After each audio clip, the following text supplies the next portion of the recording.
राहुरी विधानसभेची पोटनिवडणूक ही केवळ एक आमदार निवडण्याची प्रक्रिया नाहीये, तर भावना, विचारधारा आणि स्थानिक सत्ता समीकरणांचा कस लावणारी खरी राजकीय चाचणी ठरणार आहे. एका बाजूला सहानुभूतीची लाट, तर दुसऱ्या बाजूला वैचारिक भूमिका बदलण्याचा प्रयोग आणि तिसऱ्या बाजूला अहिल्यानगर जिल्ह्यातील पारंपरिक कुटुंबियांचा प्रभाव. या सगळ्याचा संगम या निवडणुकीमध्ये दिसून येत आहे. भाजपने दिवंगत आमदार शिवाजीराव कर्डिले यांचे पुत्र अक्षय यांना या निवडणुकीच्या मैदानामध्ये उतरवले आहे. तर स्वाभाविकपणे कर्डिलेंसमोर माजी मंत्री आणि जयंत पाटलांचे भाचे असलेले प्राजक्त तनपुरे हे समोर येणार आहेत. याशिवाय विखे पाटील फॅक्टर हा मोठा भाग राहुरी विधानसभेमध्ये आहे. त्यामुळे ही लढत सरळ कोण जिंकेल एवढ्यावरती मर्यादित न राहता कोणते समीकरण वरचढ ठरेल यावरती केंद्रित झालेली आहे. यावरतीच आज आपण सविस्तर विश्लेषण करणार आहोत.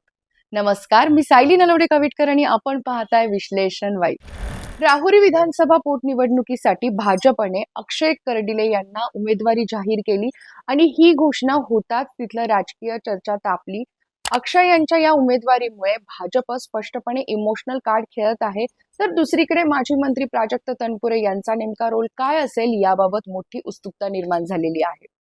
पुरोगामी राष्ट्रवादीची पार्श्वभूमी असलेले प्राजक्त तनपुरे हे गेल्या काही महिन्यांमध्ये हिंदुत्ववादी भूमिका घेताना दिसले.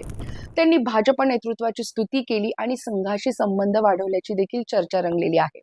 मात्र भाजपने कोणतीही तडजोड न करता अक्षय कर्डिले यांना या निवडणुकीच्या मैदानात उतरवले.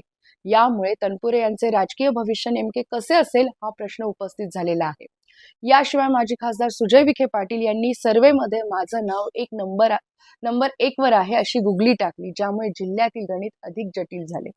राहुरीची राजकीय पार्श्वभूमी समजून घेतल्यास ही निवडणूक फक्त 2 उमेदवारांची लढाई नाहीये, तर इमोशन्स, हिंदुत्व, कौटुंबिक वारसा आणि जिल्ह्यातील पारंपरिक समीकरण यांचा मेळ आहे.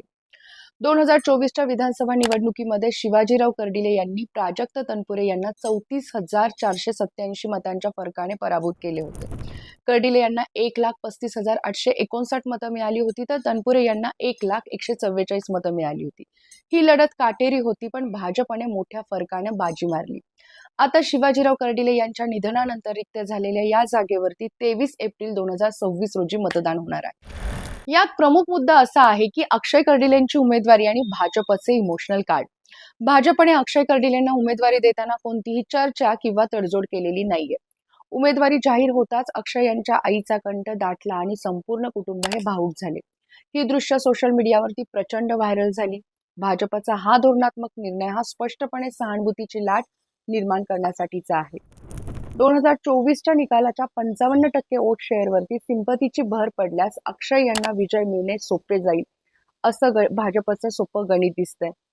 राहुरीमध्ये कर्डिले परिवाराचा दीर्घकाळाचा प्रभाव आहे. जनतेने शिवाजीराव यांना वर्षानुवर्ष आशीर्वाद दिलाय. आता त्यांच्या चिरंजीवाला तेच आशीर्वाद मिळतील असा भाजपचा विश्वास आहे. मात्र फक्त इमोशन्सवरती निवडणूक जिंकणे पुरेसे आहे का, हा मोठा प्रश्न आहे. विकास कामं, पक्षीय यंत्रणा आणि विखे पाटलांचाही विचार करावा लागेल. पण या सगळ्यामध्ये प्राजक्त तनपुरे यांचा नेमका खेळ झालाय असं म्हटलं तर वावगं ठरणारं नाहीये.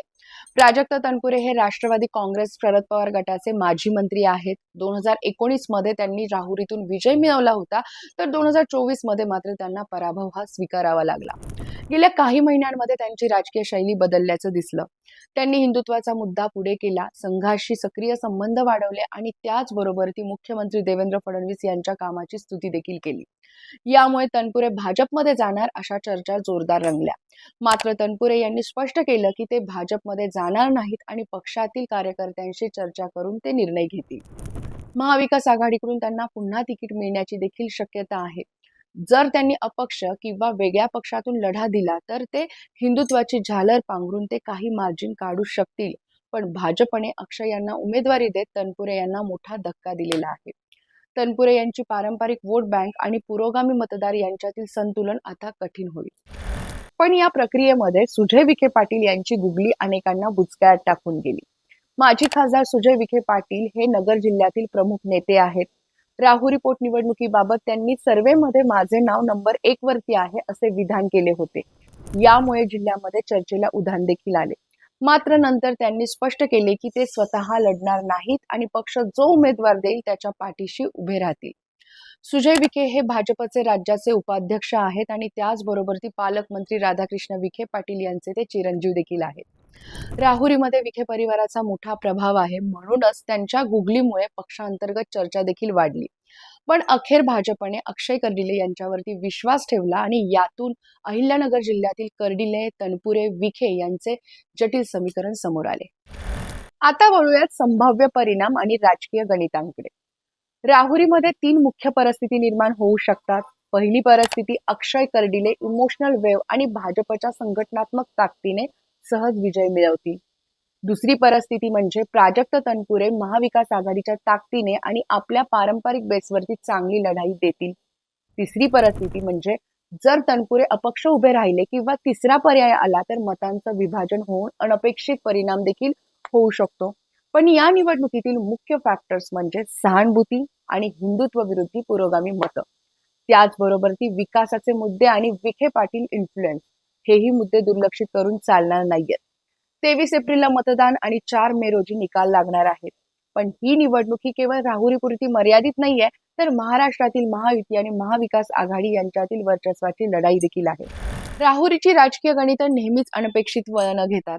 अक्षय कर्डिले यांच्यासाठी ही संधी आणि आव्हान दोन्हीही आहे. प्राजक्त तनपुरे यांच्यासाठी पुनरागमन किंवा नवीन भूमिकेचा काळ आहे. सुजय यांची गुगली ही मात्र पक्षांतर्गत संदेश देणारी ठरली. एकूणच काय तर ही पोटनिवडणूक इमोशनल कार्ड, हिंदुत्वाची झालर आणि जिल्ह्यातील पारंपरिक शक्ती यांचा खेळ साकारणार आहे. मतदार कोणत्या मुद्द्याला प्राधान्य देतील हे 4 मे रोजी स्पष्ट होईल.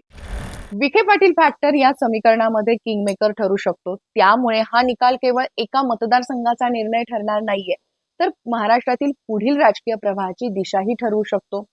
तुम्हाला काय वाटतं? राहुरीत नेमकं काय होईल? अक्षय कर्डिले बाजी मारतील की प्राजक्त तनपुरे टक्कर देतील? विखे पाटील फॅक्टरचा इम्पॅक्ट कसा राहील?